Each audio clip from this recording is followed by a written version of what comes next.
প্রথমে নিউজ 24 বাংলার তরফ থেকে আপনাকে অনেক স্বাগত সম্বোধা। মালদাবাসীর তরফ থেকে আপনাকে অনেক শুভেচ্ছা। উত্তর মালদার বামনগোলায় ভোট প্রচারে এসে আপনার কেমন লাগছে আমাদের একটু বলুন।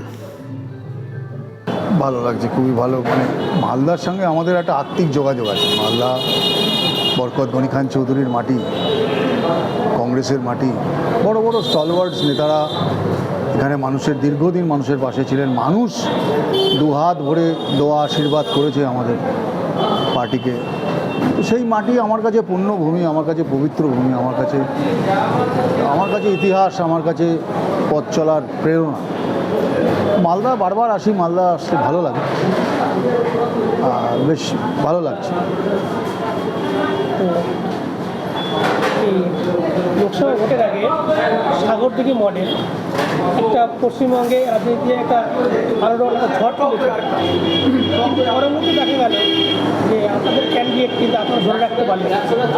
সেক্ষেত্রে এটা 2011 সালের পর থেকে পশ্চিমবাংলায় এই ভয়, প্রেশার, অর্থনৈতিক ব্লকেড, জোর এগুলো করা হয়। তো এটা কোনো ভালো কথা নয়। মানুষের দেখুন, বিশ্বাস করাটা অপরাধ নয়, বিশ্বাস ভঙ্গ করাটা অপরাধ। যে বিশ্বাস ভঙ্গ করেছে সে অপরাধ। মানুষের ম্যান্ডেট নিয়ে অন্য দলে চলে যাওয়া মানে এটাকে আমরা বলি এক ধরনের চুরি। যেমন ধরুন, আপনি যদি আপনার বাড়িতে যদি টাকা পয়সা চুরি হয়, সোনা গয়না চুরি, আপনি কোথায় যাবেন? পুলিশের কাছে যাবেন। এরা 5 বছরের জন্য নির্বাচিত হওয়ার পরে সে যদি সমস্ত ভোটটাকে নিয়ে অন্য দলে চলে যায়, তাহলে এটা তো ভোট চুরি। এটাকে বলা হয় পলিটিক্যাল থেফট, রাজনৈতিক চর্যাবৃত্তি। মানুষের কাছে আমার মনে হয় যে আবার তার মানুষের কাছে ফিরে যাওয়া উচিত, ভোট নিয়ে আবার যাওয়া উচিত, দল বদল করবে। এই দল বদলের কালচারটা 2011 সালের পর থেকে মাননীয় মুখ্যমন্ত্রী মমতা বন্দ্যোপাধ্যায়, তৃণমূল আর বিজেপি পশ্চিমবাংলায় মানে শিল্পের পর্যায়ে নিয়ে গেছে। আপনি বুঝতেই পারবেন না কি বিজেপির ক্যান্ডিডেট, কে তৃণমূলের ক্যান্ডিডেট। ভারতবর্ষ, পশ্চিমবঙ্গের মধ্যে এমন বহু জায়গা আছে বিজেপির এমএলএ তৃণমূলের ক্যান্ডিডেট, তৃণমূলের এমএলএ বিজেপির ক্যান্ডিডেট। মানে পুরো ব্যাপারটা একেবারে কোনো ভাগ নেই। এটা দুর্ভাগ্যজনক, এটা খারাপ। মানুষ নীতি আদর্শ ত্যাগ করে কিভাবে যায় আমি জানি না। কিন্তু আমাদের নির্বাচনে পরাজয় জয় তো থাকবে, কিন্তু তা বলে মানুষকে ধোঁকা দেওয়া। আপনাদের যে প্রতিপক্ষ তৃণমূল কংগ্রেসের বসুন বন্দ্যোপাধ্যায় এবং বিজেপির বর্ষিয়ান তোর খাওয়া নেতা ভবেন মুর্মু, কতটা সহজ হবে এই লড়াই?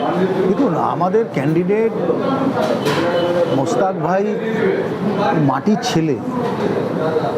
প্রসূনবাবুর সম্বন্ধে আমার ব্যক্তিগতভাবে কিছু বলার নেই। দীর্ঘদিন প্রশাসনে ছিলেন, এখন মনে করেছেন নির্বাচনে দাঁড়াবেন, এসছেন, তাতে কিছু আসে যায় না। কিন্তু আসার পরে তার যে ভাষা দেখতে পাচ্ছি, ওটা তৃণমূল কংগ্রেসের ভাষা, ওই অনেকটা দুয়ারে সন্ত্রাসের ভাষায় দেখে নেবো, মরে নেবো। এটা গণতন্ত্রের ভাষা হতে পারে, খেলা হবে, এইসব ভাষা শান্তিপ্রিয় মালদার মানুষ কখনোই মেনে নেবে না। মালদার মানুষ গণতান্ত্রিক মানুষ, মালদার মানুষ বুদ্ধিমান মানুষ, শিক্ষিত মানুষ। এই জায়গায় মানুষ ঔদ্ধত্যকে, অহংকারকে কখনো মেনে নেয়নি। আর মাননীয় বিজেপির সাংসদ যিনি এখানে আছেন, তিনিও আগে একটা চিন্তাভাবনায় বিশ্বাস করতেন, তারপরে দল বদল করে 2019-এর আগে বিজেপিতে এসছেন। মানুষ কাজের উপরে ভোট দেবে, কারণ ওনার অনুপস্থিতি এই রাজ্যে বা এই জেলায়, সারা পশ্চিমবঙ্গে যখন মানে একটা হিন্দুত্বের জিগির তুলে বিজেপি যে ভোট ভাগ করতে চাইছে, তার দায়ভার কিন্তু বিজেপির প্রার্থীকে নেবে। মালদার মানুষ এটা মেনে নেবে। উত্তর মালদার মানুষ যদি কংগ্রেস প্রার্থীকে সাদরে গ্রহণ করে, তাহলে জয়লাভের পরে মালদার মানুষ এই প্রার্থীর কাছ থেকে কী কী আশা করতে পারে? দেখুন, আমি একটা জিনিস, আমরা বড় কথা বিশ্বাস করি, টলটকে বিশ্বাস করি। আমরা বিশ্বাস করি সুখে দুঃখে মোস্তাক হেরেও ছিল, জিতেও আছে। মোস্তাক এমএলএ ছিল যখন, তখনও মানুষের পাশে ছিল। ও হেরে গেলেও মানুষের পাশে থাকবে। 24 ঘন্টা দল করা একটা ছেলে, তার কাছে মানুষই শেষ কথা, মানুষের পাশে থাকবে। মিথ্যে কথা, ভাওতাবাজি কথা, বড় বড় কথা বলার মধ্যে দিয়ে কংগ্রেস বিশ্বাস করে না। কংগ্রেস বিশ্বাস করে সুখে দুঃখে আপদে বিপদে আপনার পাশের বাড়ির ছেলের মতো বন্ধুর মতো ভূমিপুত্রকে পাবেন, তার নাম মুশতাক। মালদা উত্তর বাসীদের ভোটারদের কংগ্রেসের তরফ থেকে কী বার্তা দেবেন? আমরা বলবো যে মানুষের কাছে একটাই, মালদার মানুষের কাছে আমার আবেদন নিবেদন, দোয়া করবেন আমাদের প্রার্থীকে, কারণ ভারতবর্ষ বিপদে আছে। ভারতবর্ষ বরকত গনি খান চৌধুরীদের হাতে তৈরি করা ভারতবর্ষ।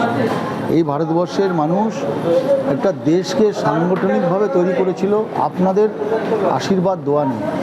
এটাকে টুকরো বিটুকরো করতে চাইছে, ধর্মের ভিত্তিতে ভাগ করতে চাইছে যে দলটা, তাদের এবার বিদায় দিতে, নইলে দেশ চলে যাবে।